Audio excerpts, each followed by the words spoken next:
Hi, it's Rob from the Brush and Boltgun. Today I'm going to be doing a quick tutorial on how to paint wood.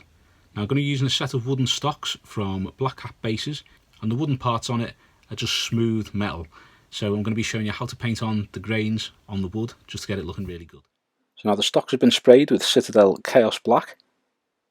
I've just given that a nice undercoat, and then now we're going to add the base colour for the wood, which is Vallejo Beige Brown. The first section of the video I've speeded up just because it's applying the base colour, the shades and the base colour, and then it's just going to be slow time from when we're doing the shades to add the detail to the actual wood itself.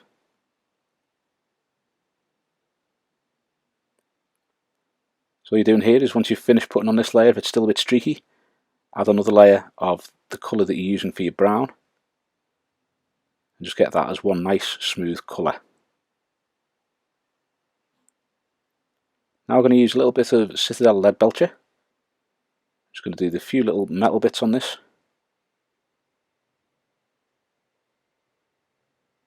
As I say, these stocks are from Black Cat Bases, which is a pretty small company, but they do some interesting scenery details that you can get there, so I've bought quite a bit of stuff from there.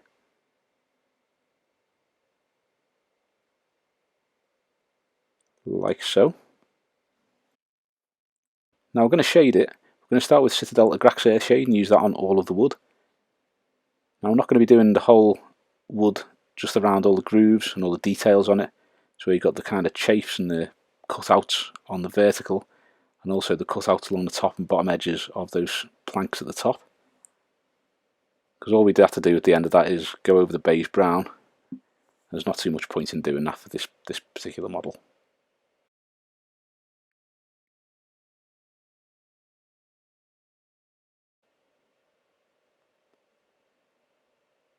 Once that's dry, we're going to move on to Citadel Nuln Oil, and this is just going to be to do the metallics on it. As I say, speeding up these bits and getting through, because the main part that we're going to be looking at is how to paint the striations to make the brown look like wood.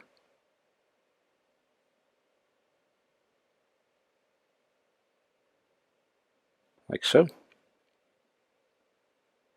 Finally going to reapply the beige brown. Now with this you want to be reapplying it to all the flat areas. So on these planks at the front you're going to be just kind of feathering it into the cutouts on the top and bottom edges. So you've still got plenty of that shade in there, but you've still got some of the beige brown colour going into it as well.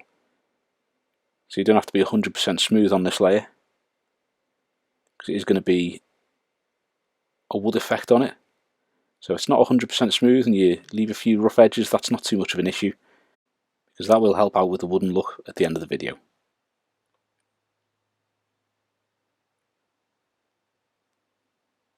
Now you can see this how the wood has ended up looking.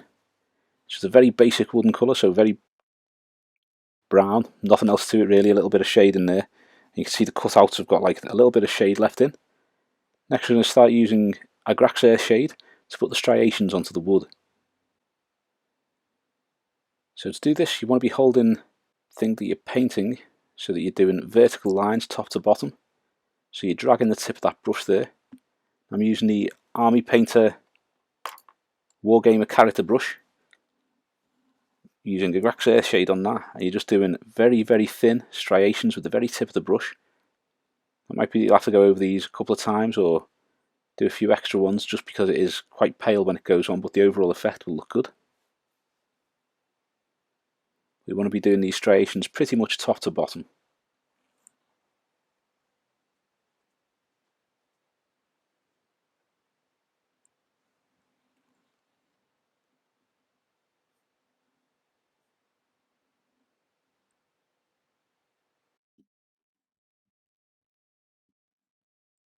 So the striations get close to the end of the plank. You want to be making them ever so slightly wider. You can do this when we start going over something a little bit later, or you can put the base of it on, just to make it look like the wood's a little bit frayed and there's some deeper recesses in it.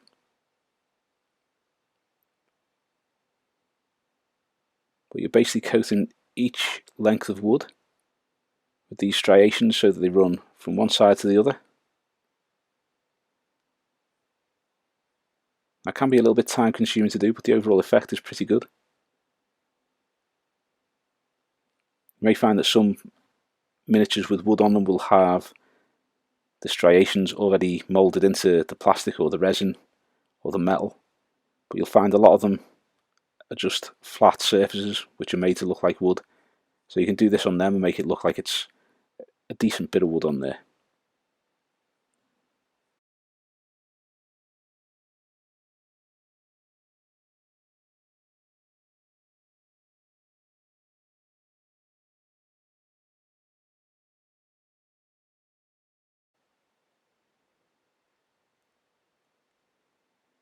This will take some time to finish, so I'm going to cut off here, and when we come back we'll have the first layer of striations done, and we'll start on with the second.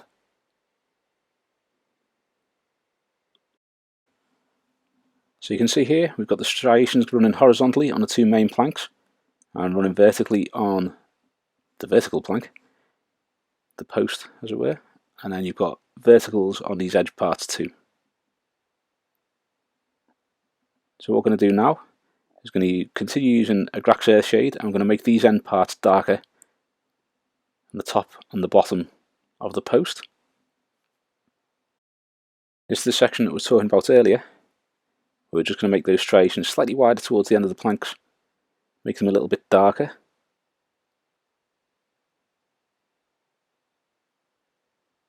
I'll be doing this to a greater extent at the base of the post because that would be catching more water and get weathered and suffer with all the elements on the base of it.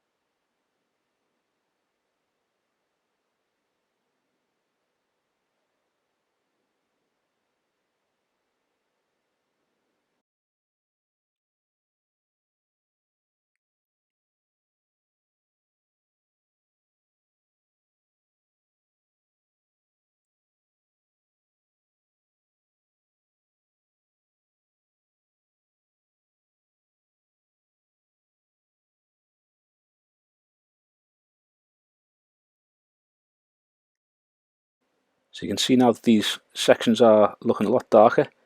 You can see the effect that's having on the wood at that end, and also just on the plank in general. I think it brings that to life a lot more, makes it look a lot more realistic.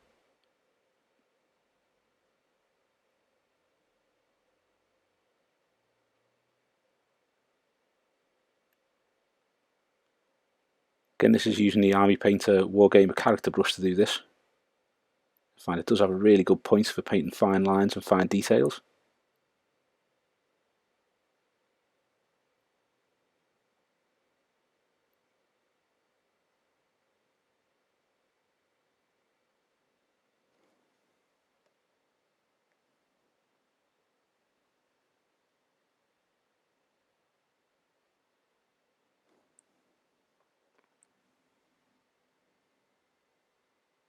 You can also add some of these widenings around each of the holes in the wooden planks as well.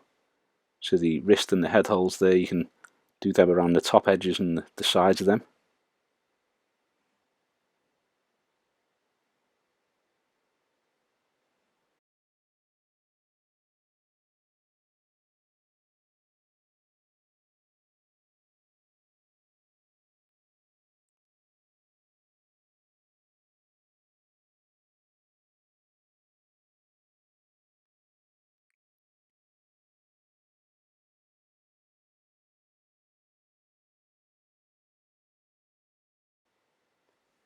If when you're painting these parts as well you do happen to put a bit of a thicker line on, with some more of the Agrax Earthshade than you meant to, if you can't smooth that off it doesn't actually look too bad with the occasional thicker line on there.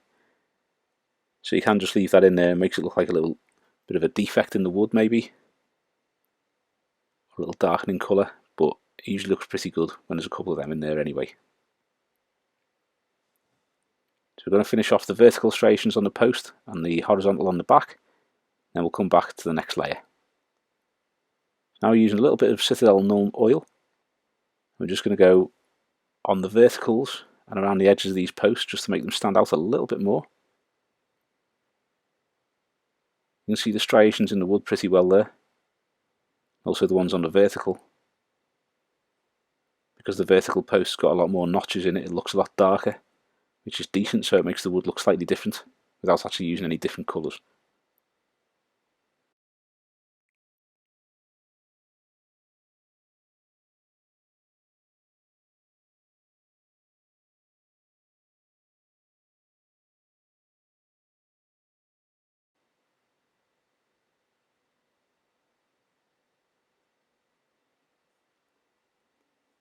Just using this Nuln Oil to go around all the edges, into all the deep recesses, so around the planks, the joins in the wood.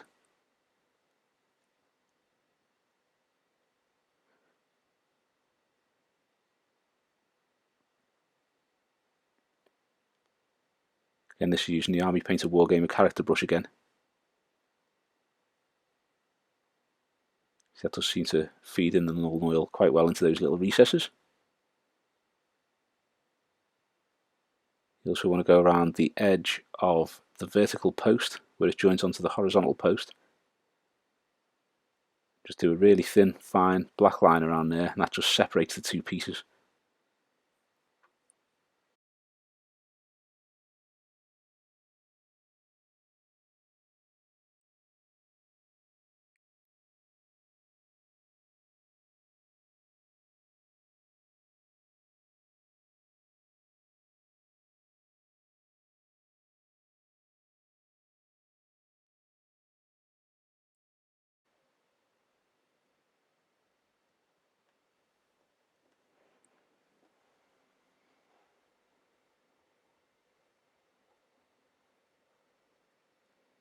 You can also add a little bit of the Nuln Oil to these striations at the very edge. You don't want to be going very far into them, just a little bit right on the very edge of the plank, just to darken up the far end of those striations.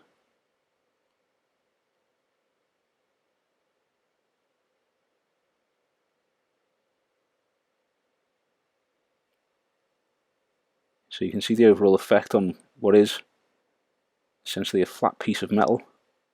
The wooden effect that you can get on that without too much effort. It takes a little bit of time, but it's worth putting the effort in for that. If you're using it for a piece of scenery for RPGs or anything like that, it just makes it stand out as a nice looking set of stocks or a signpost or whatever it is you're painting wood.